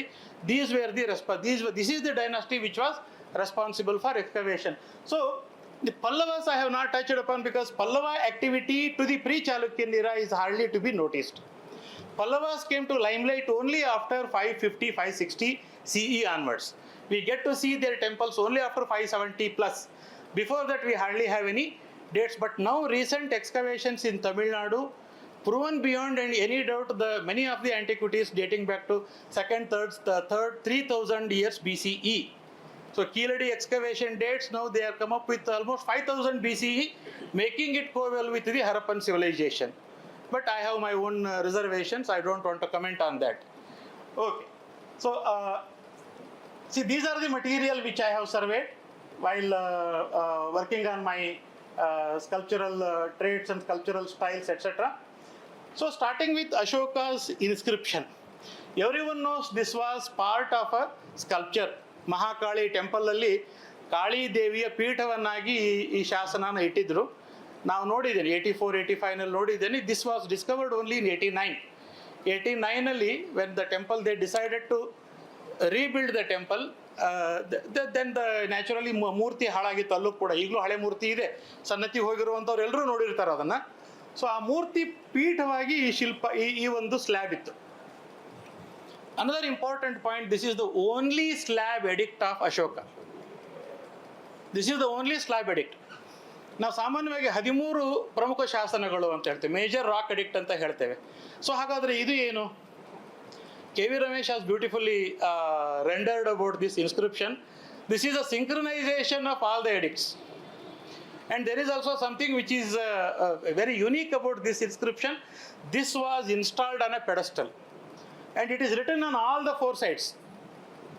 C the display of the inscription ಬರೀ ನಾವು ಶಾಸನ ಬಂಡೆ ಮೇಲೆ ಕೆತ್ತಿ ಓದೋವಂಥದ್ದಲ್ಲ, ಅದನ್ನು ಯಾಕೆ ಸನ್ನತಿನಲ್ಲಿ ಬಂಡೆ ಮೇಲೆ ಶಾಸನ ಹಾಕಿಸ್ಲಿಲ್ಲ, ಅದು ಒಂದು ರೀಸನ್ ಇದೆ. ಯಾವ ಬಂಡೆನೂ ಇಲ್ಲ. ನೀವು ಪ್ರಾಯಶಃ ಎಂಟೈರ್ ಜಿಯೋಗ್ರಫಿ ಒಂದು 10 ಕಿಲೋಮೀಟರ್ಸ್ ನೀವು ಸುತ್ತಲೂ ನೋಡಿದ್ರಿ ಅಂತಂದರೆ, Sannati is in a such a place where the river Bhima takes a U turn towards the north. ಉತ್ತರಾಭಿಮುಖವಾಗಿ ಅಲ್ಲಿ ನದಿ ಹರಿತದೆ. ಆ ಭಾಗವನ್ನು ಸೆಲೆಕ್ಟ್ ಮಾಡಿದರು. ಅಂದರೆ ಅಶೋಕನ ಶಾಸನ ಅಲ್ಲಿ ಹಾಕಬೇಕು ಅಂದರೆ ಅದು ಕ್ರಿಸ್ತಪೂರ್ವ 262, 65 ಆ ಕಾಲಘಟ್ಟದಲ್ಲಿ ಹಾಕಿರಬೇಕು. ಅದಕ್ಕಿಂತ ಮೊದಲು ಹಾಕ್ಲಿಕ್ಕೆ ಸಾಧ್ಯ ಇಲ್ಲ, ಅಥವಾ ಅದರ ನಂತರ ಹಾಕಿದ್ರು ಒಂದು 10-20 ವರ್ಷ ಆಚೆ ಹಾಕಿರಬೇಕು. ಅಂದರೆ ಅಷ್ಟೊತ್ತಿಗೆ Sannati was already A known place. That is also very important. Wherever the inscriptions which we speak about today, wherever the historical sites which we speak about today, these places were already known places. So now we must refer to Alchin, who wrote a very beautiful book on Musky excavations and Musky. He tells urbanization in Karnataka starts at 5th century BCE. See, the term urbanization ಅಂತಂದರೆ ನಗರೀಕರಣದ ಪ್ರಭಾವ, ನಗರೀಕರಣ ಆಗ್ಲಿಕ್ಕೆ ಪ್ರಾರಂಭವಾಗಿದ್ದು ಕ್ರಿಸ್ತಪೂರ್ವ 5ನೇ ಶತಮಾನಕ್ಕಾಗಲೇ ಆಗಿತ್ತು. Based on his study, his excavation at Musky, and also there is another book about the cattle keepers. That is also again a very important work of Alchin and Alchins, both husband and wife. So ಇದನ್ನೆಲ್ಲ ಎಲ್ಲೋ ಒಂದು ಕಡೆ ನಾವು neglect ಮಾಡ್ತೀವಿ. So ಅಂದರೆ ನಗರೀಕರಣ ಪ್ರಾರಂಭ ಆದಾಗ ಮಾತ್ರ ನಮಗೆ ಈ ಥರದ ಆ್ಯಕ್ಟಿವಿಟಿ ಆಗಲಿಕ್ಕೆ ಸಾಧ್ಯ. The places are recognised already as a important centres. So Sannati, since it is on the U-turn on northern side place, and naturally it provided all natural resources and facilities. It was also an important business center. This is also proven beyond any doubt based on the inscriptions which refers to the Vanikas. The Vanikas are the businessmen, and memorials raised in the name of Vanikas. Highest memorials, professor S Shettar ಅವರಿಗೆ Buddhist ಮೆಮೋರಿಯಲ್ಗಳಿಗೆ inspiration ಸನ್ನತಿನೇ. Sannati, all majority of the sculptures are now shifted to Gulbarga Museum. All these sculptures were noticed by two important scholars. I must remember and give my tribute to them. Professor S. Nagaraju and Professor M. Sheshadri. These two scholars were the first to highlight Sannati's importance. But ಇವರಿಗಿಂತ ಮೊದಲು ಕಪಟ್ರಾಳ್ ಕೃಷ್ಣರಾವ್ ಅನ್ನುವಂಥವರು 54ನೇ, he is also basically a lawyer turned writer. Hyderabad Hindu ಅಂತ ಒಂದು ಕನ್ನಡ ಪತ್ರಿಕೆ ಬರ್ತಿತ್ತು, ನೃಪತುಂಗ ಸಂಸ್ಥೆಯವರು publish ಮಾಡ್ತಿದ್ರು. ಅದರಲ್ಲಿ ತಮ್ಮ ಲೇಖನಗಳನ್ನು ಅವರು ಪಬ್ಲಿಷ್ ಮಾಡ್ತಿದ್ರು. ಸುರಪುರದ ಇತಿಹಾಸದ ಮೇಲೂ ಒಳ್ಳೆ ಪುಸ್ತಕ ಮಾಡಿದ್ದಾರೆ ಅವರು. ಸುರಪುರದ ರಾಜರ ಬಗ್ಗೆ ಅಧಿಕೃತವಾದ ಮೊಟ್ಟ ಮೊದಲ ಮಾಹಿತಿ ಸಿಗೋದೇ ಆ ಪುಸ್ತಕದಲ್ಲಿ ನಮಗೆ, ನಮ್ಮ ಕಪಟ್ರಾಳ್ ಕೃಷ್ಣರಾಯರ ಪುಸ್ತಕದಲ್ಲಿ. ಸನ್ನತಿ ಅ ಬುದ್ಧಿಸ್ಟ್ ಸೆಂಟರ್, ಸನ್ನತಿಯ ಬೌದ್ಧ ನೆಲೆ, ಇದು 2-3 ಲೇಖನಗಳು ಬರುತ್ತೆ 54ರಿಂದ 57ನೇ ಇಸ್ವಿವರೆಗೆ. ಅದಕ್ಕಿಂತ ಮೊದಲು ಸನ್ನತಿ ಬುದ್ಧಿಸ್ಟ್ ಸೆಂಟರ್ ಅನ್ನುವಂಥದ್ದು ಗೊತ್ತೇ ಇರಲಿಲ್ಲ. ಪ್ರಾಯಶಃ ನಾನು ಕಲಾ ಇತಿಹಾಸದ ವಿದ್ಯಾರ್ಥಿಯಾಗಿ ನಾನು ಅಷ್ಟು ಸರಿ ಹೋದಾಗಲೂ ಕೂಡ ನನ್ನ ಕಸಿನ್ ಹೇಳಿದೆ, ಇಲ್ಲೇನೋ ಬುದ್ಧಿಸ್ಟ್ ಸ್ತೂಪ ಇದೆ ಅಂತೋ, ಸುಳ್ಳು ಹೇಳ್ತೀಯ ಬಿಡು ಅಂತ ನಾನು ತಮಾಷೆ ಮಾಡ್ತಿದ್ದೆ ಅವನಿಗೆ. ನನಗೆ ಮೊದಲು ಬಾರಿ ಗೊತ್ತಾಗಿದ್ದು 89ರಲ್ಲಿ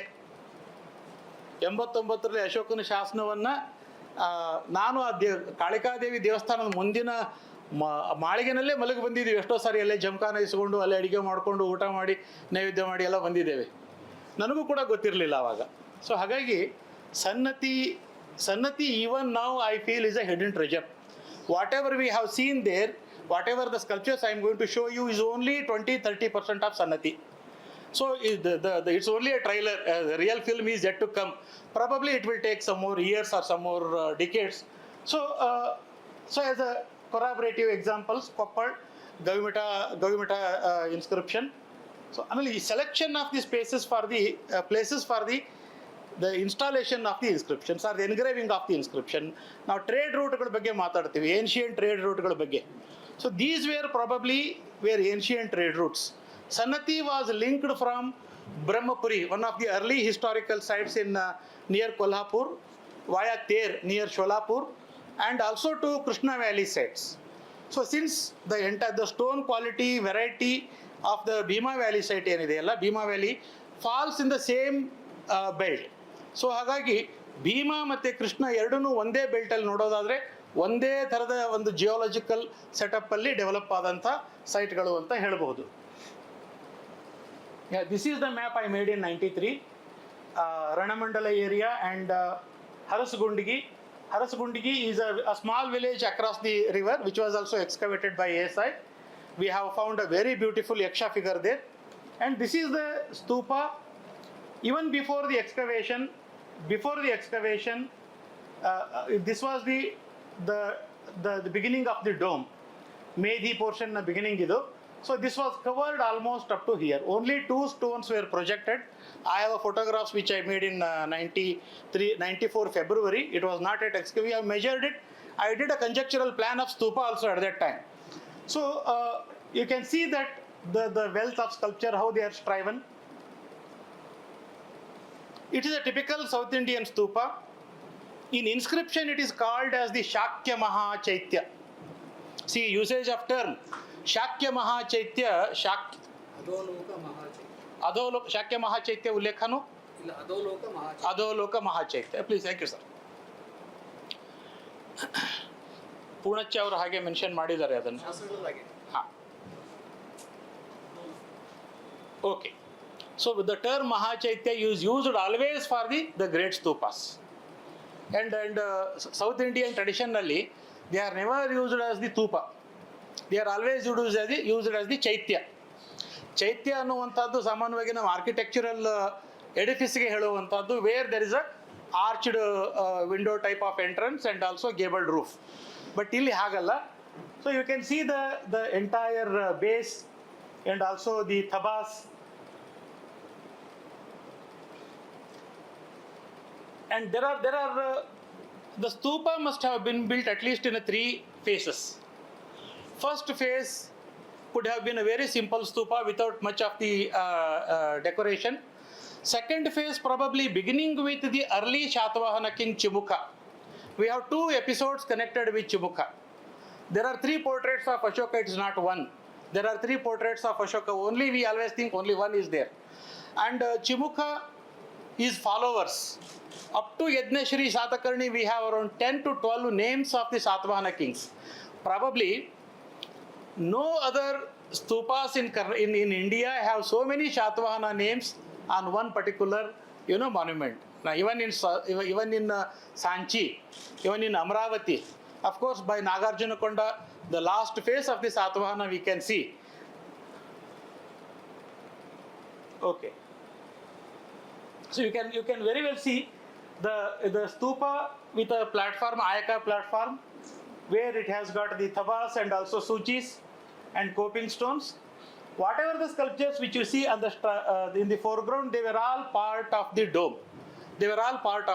So the dome was decorated right from the Ayaka platform. Pradakshina pata ಹಾಕ್ಲಿಕ್ಕೆ ಏನು ಕಟ್ಟೆ ಥರ ಜಾಗ ಇರ್ತದೆ, ಅದರ ಮೇಲ್ಗಡೆಗೆ ಇವುಗಳನ್ನು ಅಂಟಿಸಿ ಕ್ಲಾಡ್ ಮಾಡಿ ಡೆಕೋರೇಟ್ ಮಾಡಿರುವಂಥದ್ದು. ನಾರ್ತ್ ಇಂಡಿಯನ್ ಸ್ತೂಪದಲ್ಲಿ ಈ ಥರದ ಒಂದು ಬೆಳವಣಿಗೆ ಇರೋದಿಲ್ಲ.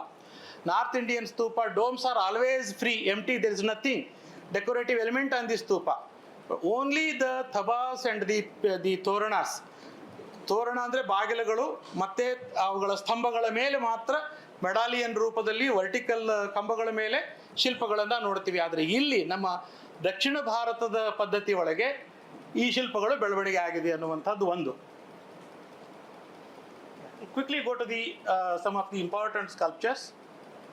See, one more thing, the artists have tried all possible mode of representation in Sannati.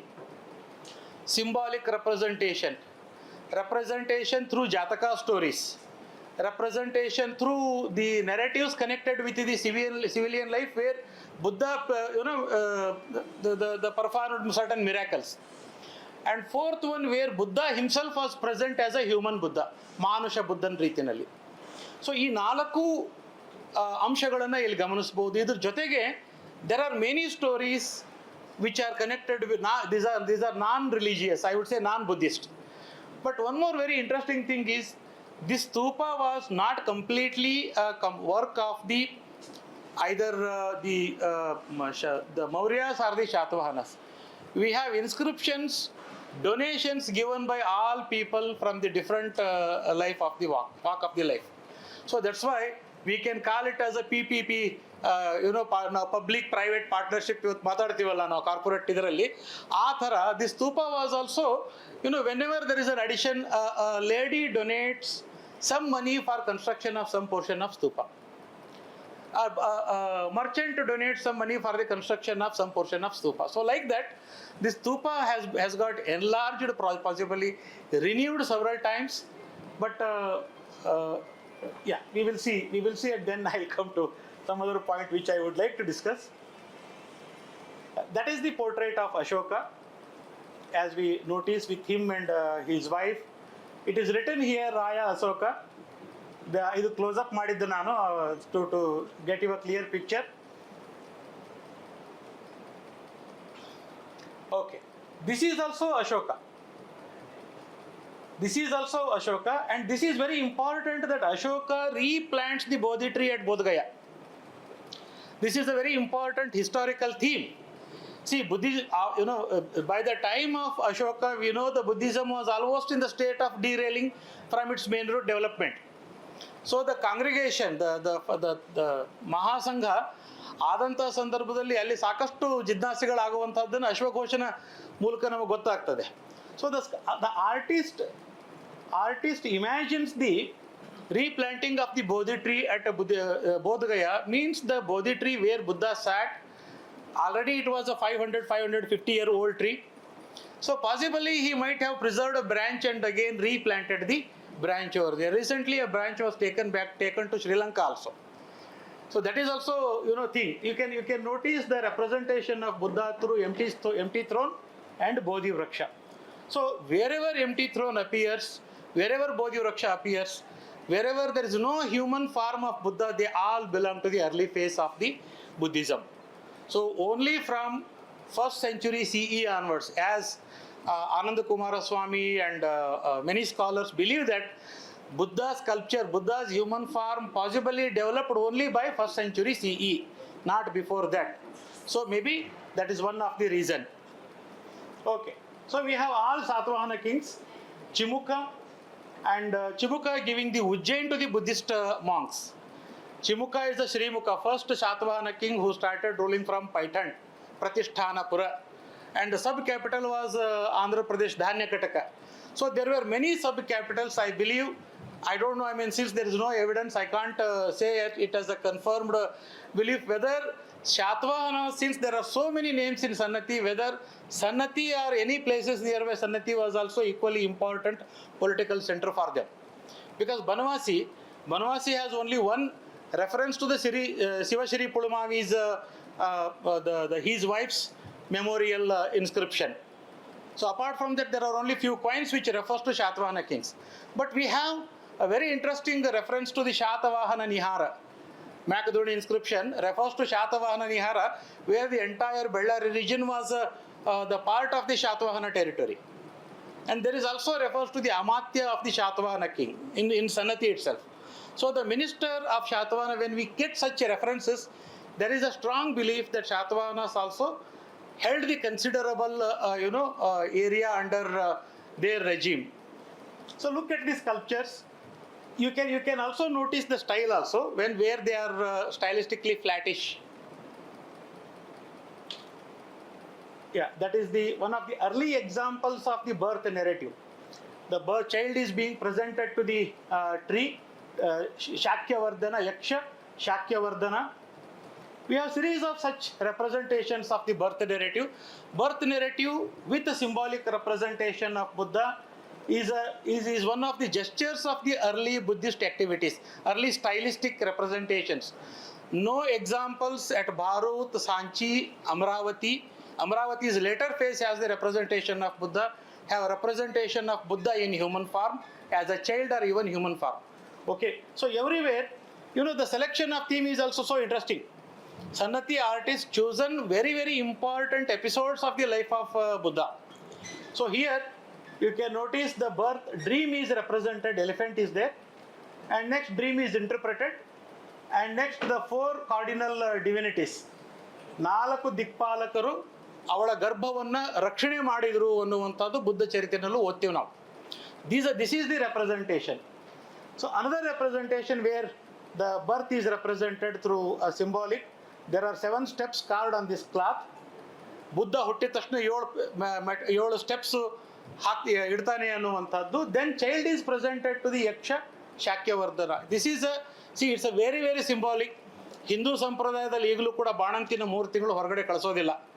ಈಗ ಹುಟ್ಟಿದ ತಕ್ಷಣ ಹೊರಗಡೆ ಹೋಗ್ತಾರೆ, ಆ ಮಾತು ಬೇರೆ.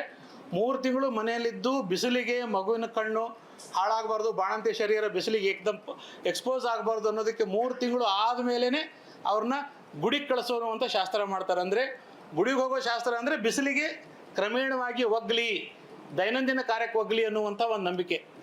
ಅಲ್ಲೂ ಕೂಡ ಮಗುನ ದೇವಸ್ಥಾನಕ್ಕೆ ಕರ್ಕೊಂಬರೋದು ಅಂತಂದರೆ tree spirit. Yaksha is their ಕುಲಗುರು, probably the cult deity. Shakyavardhana, he himself comes down and bows down to Buddha. That is the importance of Buddha there. And next episode is the ಅಭಿನಿಷ್ಕ್ರಮಣ, ಲಿವಿಂಗ್ ದಿ ಪ್ಯಾಲೇಸ್. ಅರಮನೆಯನ್ನು ಬಿಟ್ಟು ಹೋಗುವಂಥ ಒಂದು ಸನ್ನಿವೇಶವನ್ನು ಇಲ್ಲಿ ನಾವು ನೋಡ್ತೇವೆ. So again another birth narrative where birth is represented. ಇದು ಬುದ್ಧ ತಪಸ್ಸಿಗೆ ಕೂತಾಗ ಆಗುವಂಥ ಘಟನೆ. ಮಾರ ವಿಜಯ ಪ್ಯಾನಲ್. ಮಾರನನ್ನು ಅವನಿಗೆ ತಪಸ್ಸು ಸಿದ್ಧಿ ಆಗಿದೆಯೋ ಇಲ್ವೋ ಅನ್ನುವಂಥ ಚೆಕ್ ಮಾಡ್ಲಿಕ್ಕೆ ಬಂದಂಥ ಸಂದರ್ಭ ಅದು. It is a very beautiful narrative story. I think I will skip it. Then we have Mahaparinirvana, the demise of the Buddha, where the headdress and empty throne with cushion, wherever it is represented, it represents Mahaparinirvana. So symbolic representation one kadegadre, then we also have different varieties of the symbolic representation of Buddha. Naga Muchalinda, Naga, one who protected Buddha in the time of the penance, who is the supposed to be the head of the Naga world, and after Buddha's death, a portion of relic was also given to the Nagas. And then we have, you can notice there are 2 deers on either side. So the bulls and elephants and human faces. So this is supposed to be a first sermon of Buddha. Buddhana Prathamopanyasa. Symbolic, wherever deer are represented on either side of the pillar, it should be taken as Mrugasthali episode. Okay, the another example, here you can very well notice the slide is not very clear. This is a recopy. Symbolic depiction and Mahaparinirvana. We have plenty of such examples. The worshipping of the caskets.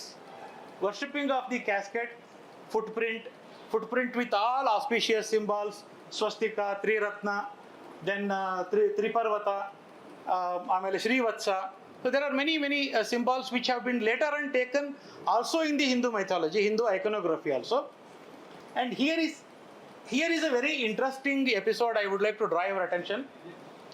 There is a division of the relics of Buddha.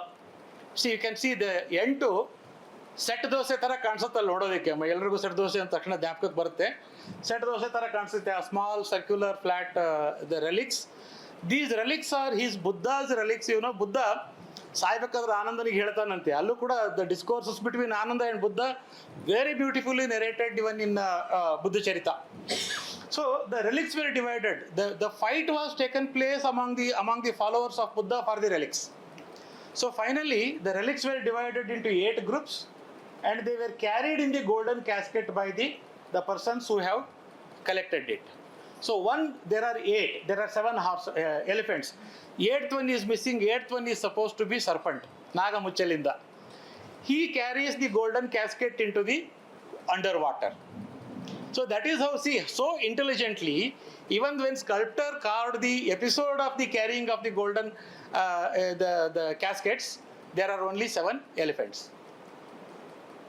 This is some of the very beautiful narratives of Abhinishkramana. And the most fascinating thing is, ಅಭಿನಿಷ್ಕ್ರಮಣ ಎಪಿಸೋಡಲ್ಲಿ ಬುದ್ಧ ಇನ್ನೂ ಸಿದ್ಧಾರ್ಥ ಆಗಿರ್ತಾನೆ. ಅವನ ಅತ್ಯಂತ ಆತ್ಮೀಯ ಮಿತ್ರ ಚೆನ್ನ, ಅವನು ಕುದುರೆ ಚಂದಕ, ಚೆನ್ನ, ಸಿದ್ಧಾರ್ಥ 3 ಜನ ಹೊರಗೆ ಹೋದಾಗ ಅವನಿಗೆ ಜ್ಞಾನೋದಯ ಆಗ್ತದೆ. ಇದು ಜೀವನ ನಶ್ವರ, ನಾನಿನ್ನು ಸಾಕು, ಮನೆ ಬಿಟ್ಟು ಹೋಗಬೇಕು ಅಂತ ರಾತ್ರಿ ತೀರ್ಮಾನ ಮಾಡ್ತಾನೆ. ರಾತ್ರಿ ಬಿಟ್ಟು ಹೋಗ್ತಾನೆ, ಹಗಲೊತ್ತು ಹೋಗೋದಿಲ್ಲ ಅವನು. ರಾತ್ರಿ ಬಿಟ್ಟು ಹೋಗ್ಬೇಕಾದಾಗ ಕುದುರೆ ಸಪ್ಪಳ ಆಗಬಾರ್ದು ಅನ್ನೋದಕ್ಕೆ see how beautifully they narrate the yakshas come and spread their palm. ಕುದುರೆ ಅವ್ರ ಯಕ್ಷರ ಕೈಗಳ ಮೇಲೆ ದಾಟ್ಕೊಂಡು ಹೋಗುವಂಥದ್ದು. This is a imagination. Even narrative in narration also it is described.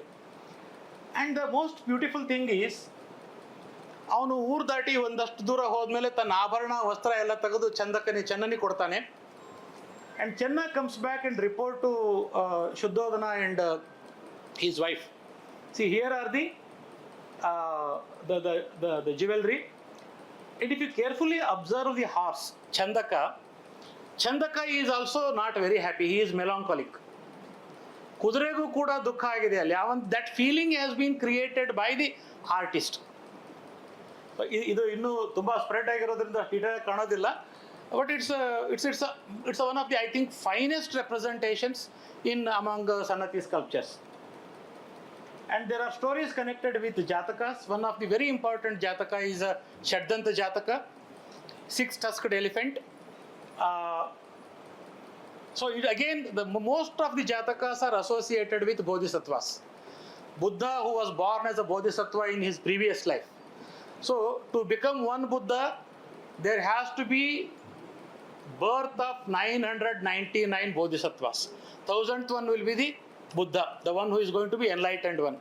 To become one Bodhisattva, there has to be at least 1000 lives of a common human being. ಈ calculate ಮಾಡಿದ್ರೆ ಎಷ್ಟೋ ಲಕ್ಷ ಆಗೋಗುತ್ತೆ ಒಬ್ಬ ಬುದ್ಧ ಆಗಲಿಕ್ಕೆ.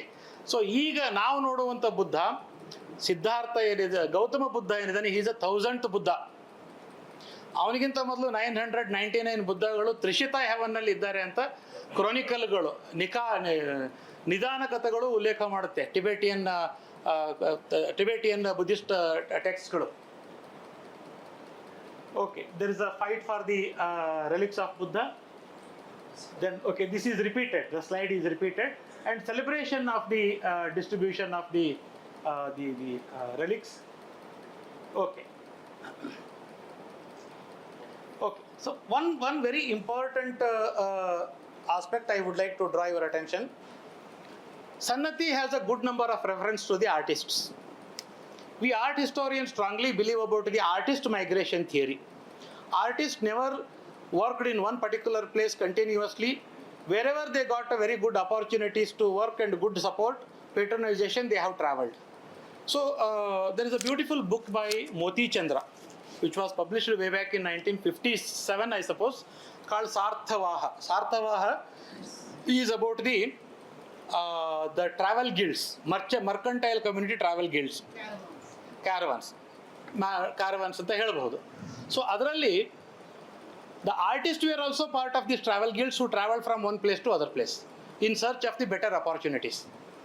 So style in the sculpture, in painting, depends on the group of artists. It is not the dynasty who creates the style. Name of dynasty or name of period is only an affiliation. ನಾವು ಚಾಲುಕ್ಯ ಶೈಲಿ, ಹೊಯ್ಸಳ ಶೈಲಿ ಅಂತ ಹೇಳುವಂಥದ್ದು ನಮ್ಮ ಕನ್ವೀನಿಯನ್ಸ್ಗೆ ನಾವು ಬಳಸಿಕೊಳ್ಳುವಂಥ ಪದಗಳು.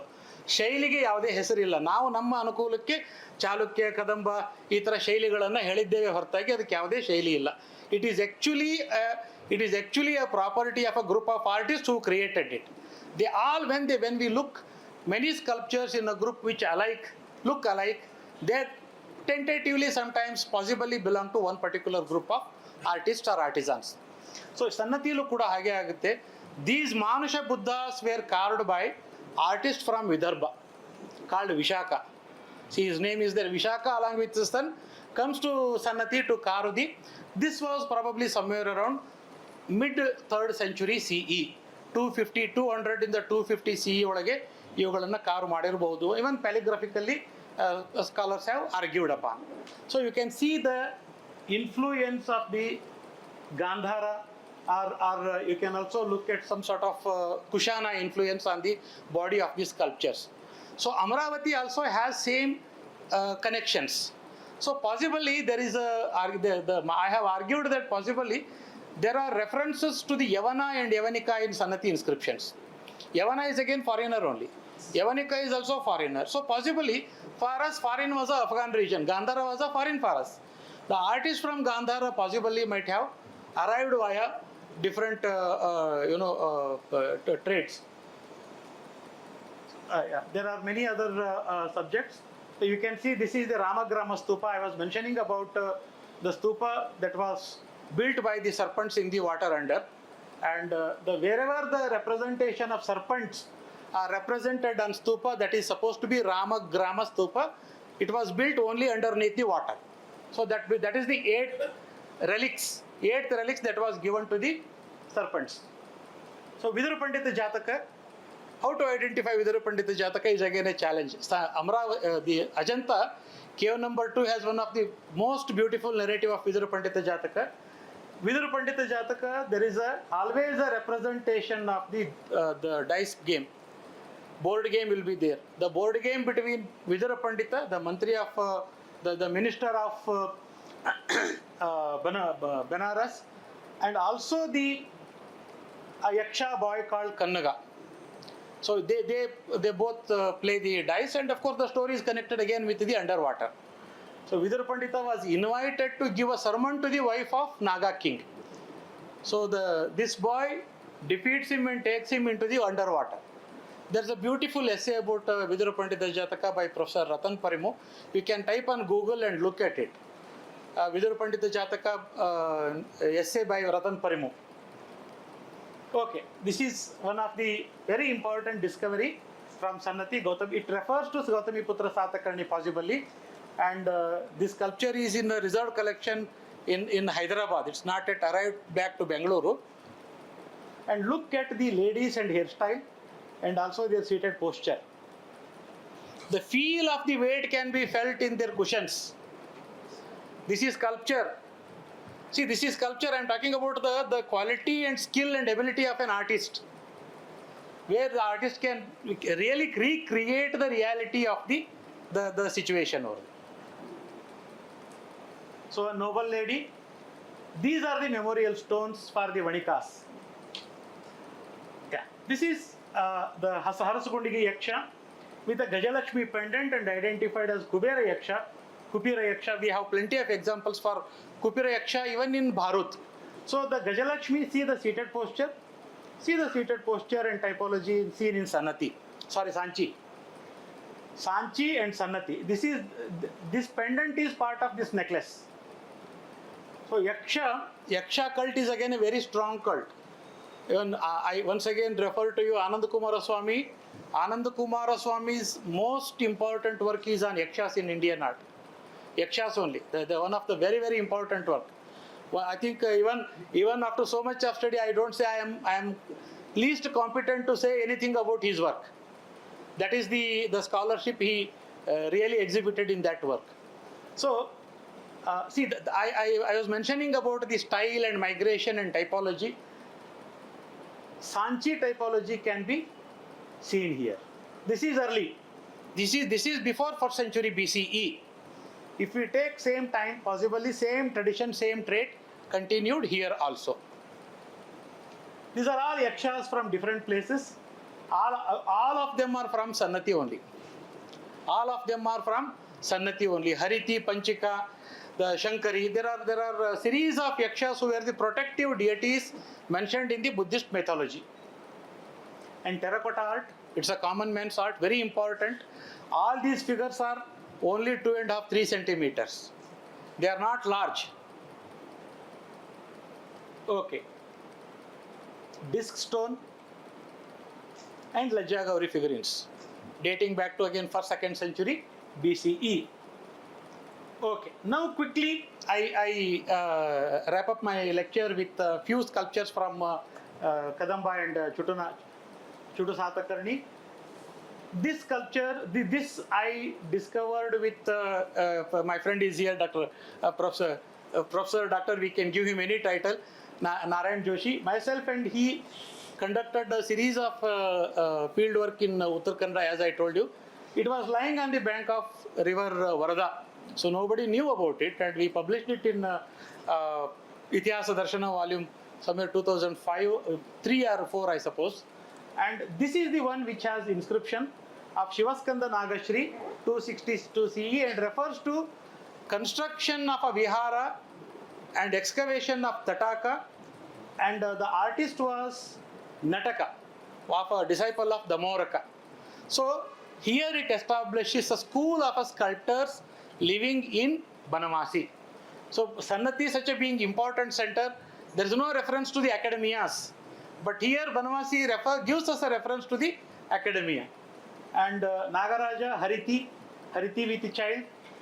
Hariti is again a very important personality in later period. Kadambas and Shatavahanas and Chalukyas claim that they are the Hariti Putrana. Inscription alli refer ಮಾಡ್ಕೊಳ್ತಾರೆ ಅವರು. Okay, another Yakshi figure from Karoshi. Professor Shadakshariya discovered this. And look at another Yakshi figure. See the headdress and hairstyle. Amazing. I mean, unbelievable details we get to see in those sculptures. And terracotta Yaksha, it was discovered in 97. We were there when it was taken out from the foundation of a house. And we also tried to induce him to give it to the museum. Finally, it was given to the Banavasi Museum. And these are the type of Yakshas we come across there. Terracotta art is again a very important segment in the early art development. A lampstand in Togarsi near Shiralakoppa. It was first published by Professor Sundara in 70s. It was in a very bad state of condition. Recently, last year once again we visited and it was cleaned luckily and kept it aside and I could document it. See the way the sculptures are represented. They are all dwarf sculptures become part of a decorative pillar which is supposed to be a lampstand. Lampstands are kept aside nearby the temples. So we have to think there is a Matha, now Veershaiva Matha in Togarsi. It is part of that. Whether there was earlier some temple existed or not, I mean that has to be questioned. These are the Yakshas which have been recently discovered in Talagunda. These are the latest material by one of the local scholar called Ramesh Hirejamburu. So he helped me to visit the place recently. And again look at the way they are called door guardians. Door guardians, they have a hole in the hand. They hold the post in the hand. It's from Yelasi in Sorba Taluk. Once again look at the hairstyle and also the features. See, these are the new material which add to the pre-Chalukyan material. This I have taken it from A.G. Lakshmi Narayana's page in Facebook. Recently he visited, only 4 or 5 days back he visited and he has produced a very good picture. I have, but my pictures are not really that good. Haigunda Yaksha, which is near Kumta, in between Kumta and Honnavara. It is an island. And these are from Vadagaon Madhavpur. Vadagaon Madhavpur was excavated in 70s by Professor Sundara, B.K. Gurraj Rao and all stalwarts. I will skip many of these things, quickly go to the Kadamba phase so that Rajghatta. Kadamba, I'll just take 5 minutes and wind up with this thing. The establishment of Kadamba dynasty clearly see a decline of the Buddhism from the main route. Buddhism existed in Karnataka even in 12th, 13th century also. There are plenty of evidences, examples, inscriptions. Lakkundi was one such center. And during Kadamba period itself, Haigunda was a very important center of a Buddhist faith. But in spite of that, the very prominent change what we see is the development of the sculpture with the Vedic iconography. The establishment of the Shiva temple started with possibly the Shatavahanas. Talagunda, Sthana Kundura, the inscription refers very clearly that the Pranameshwara Linga was established and possibly established and worshipped by Satakarni kings. Satakarni is the title of the Shatavahana kings.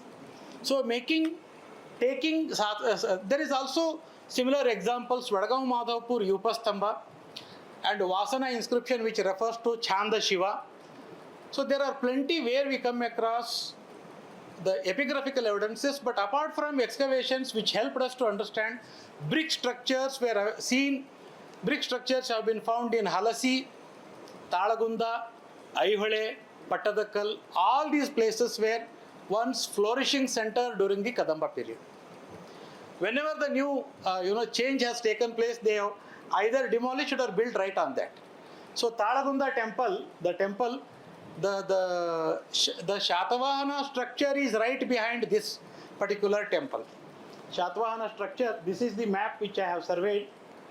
You can see this is the recent excavation by ASI and also so-called Simha Katanjana Shasana, very popular discovery which has been recently made, which refers to king who is not in the list of the traditional Shatavahana chronology. So this is the upsidal plan was a very popular plan which was adopted by most of the early kings, Shatavahanas, Satakarnis, as well as even the Kadambas, as well as also the Badami Chalukyas. So the temple. Okay. The Professor Sundara's contribution should be remembered again and again. Dvibahu Ganesha from Gokarna is possibly one of the earliest sculpture to be created during the Kadamba period. I happily, with all respect to him, attribute it to the Mayura Sharma's period. Because the similar examples, we also have parallel examples in northern part of India. The post-Kushana Ahichatra sculptures have a similar Dvibahu sculptures but they are seated. Here this is one of the early example where the Gokarna Mahatmya and all stories do speak about Ganesha. But Dvibahu Ganesha with the early feature, Yaksha-like feature. Yaksha-like feature is the one which convinced me. See, there is no strict chronology about the sculptures of architecture of Kadambas. So far we have not come across any temple, any sculpture that we can date it for the particular date and year and day. So it is only hypothetical, conjectural, but convincing through the logical conclusions. Okay, so Harihara also discovered in Gokarna. Now it is in State Archaeology Museum. Look at the fine workmanship. The change of the religious belief, what we call the Hindu Renaissance, beginning of the 4th century, they utterly rejected the slate stone for the carving of the Hindu sculptures. This is some, you can see, religious mentality that changes. There is not even a single sculpture of the Kadamba face or that contemporary face come across in the limestone, what we have seen in Sannati, and even the Hariti, Yaksha, etc., what we see in Banavasi, they were all carved in the limestone only. Change of the material also marks the change of religious belief in Banavasi. This is something very unique what we see in the case of Banavasi. All these sculptures are there in Banavasi. The Vishnu holding chakra in Prayoga Mudra, only hand is seen. And this sculpture also we discovered in 97. Vishnu, which was kept in the tree shelter near main road in Banavasi. You can look at the crystallized iconographical development with either it's a Dvibahu, Chaturbahu, no matter. But we have a very crystallized Prayoga Mudra. We speak about the Badami Chalukyas. But even prior to that, already Prayoga Mudra, posture, gesture appears. See, here is a Paravasudeva. Early Vrashni Veeras, when in the Vyuha concept, when we speak about the Vrashni Veera, we have to refer to the Pancharatragamas. Pancharatragama were already known to them. I mean, even in Hala's Gatha Saptashati, do speak about the idol worship. And naturally, by that time, the Pancharatragamas were already popular, and that is how we come across Vrashni Veera sculptures in Karnataka as well as in Andhra Pradesh. So, Aniruddha, starting with Vasudeva Sankarshana Aniruddha Pradyumna, Sankarshana Vasudeva Aniruddha Pradyumna, the order. So, and in Andhra, they also add another Durga as a Eka Namsa. And in between, we have zoomorphic Narsimha figure appearing in Andhra Pradesh, in Kondamoto and many other places. We have 2-3 such sculptures. So, Mahasena, it was discovered in Banavasi only. Mahasena Sanduru and Devi sculptures. Devi, all the 3 sculptures belong to Kadamba. The last one is in state archaeology. I date it to around 550 CE of the Ganga period, and sir has to say whether it is the 7th century as he explained it as the 7th century. But there are very many sculptures of the Ganga period which definitely I think should be dated to the at least 100 years prior to what we have been thinking so far. And Dvibahu Narsimha. Narsimha cult is a very important cult that becomes so popular in Kadamba region. See the names of the Kadamba kings: Mrugesha Varma, Simha Varma, Hari Varma. So all these names also, the beginning with the zoomorphic worship, ಪ್ರಾಣಿ ರೂಪದಲ್ಲಿ ನರಸಿಂಹನನ್ನು ಪೂಜೆ ಮಾಡುವಂಥ ಪದ್ಧತಿ ನಮ್ಮಲ್ಲಿ ಮೊದಲಿಂದನೂ ಇದೆ. ಕಂಬ ರೂಪದಲ್ಲಿ ವರ್ಷಿಪ್ ಮಾಡುವಂಥ ಪದ್ಧತಿನೂ ಇದೆ. ಸೊ ಕೊಡ್ಲು ಫಾರೆಸ್ಟಲ್ಲಿರುವಂಥದ್ದು, ತಾಳಗುಂದದಲ್ಲಿರುವಂಥದ್ದು, ಇದು ತಾಳಗುಂದದ್ದೇ. ಈ ಎರಡು ಕೂಡ recent addition to the Narasimha cult. I have come across more than 2 dozen Kevala Narasimha. See, I am using the term Kevala Narasimha, which is Shanta Rupi Narasimha, not Ugra Narasimha. Ugra Narasimha sculpture in entire southern part of India appears for the first time in Badami cave number 3. That too as a small panel right above the Vishnu sculpture. Prior to that, we never come across Ugra. Only we have benign form of the Narasimha sculptures. Look at the Halasi, Kubuturu. This is Huruli. Recently, Kengeri Chakravarti has sent me this. His signature is also there. Kuppagadde and Basururu, they are very close to Banavasi.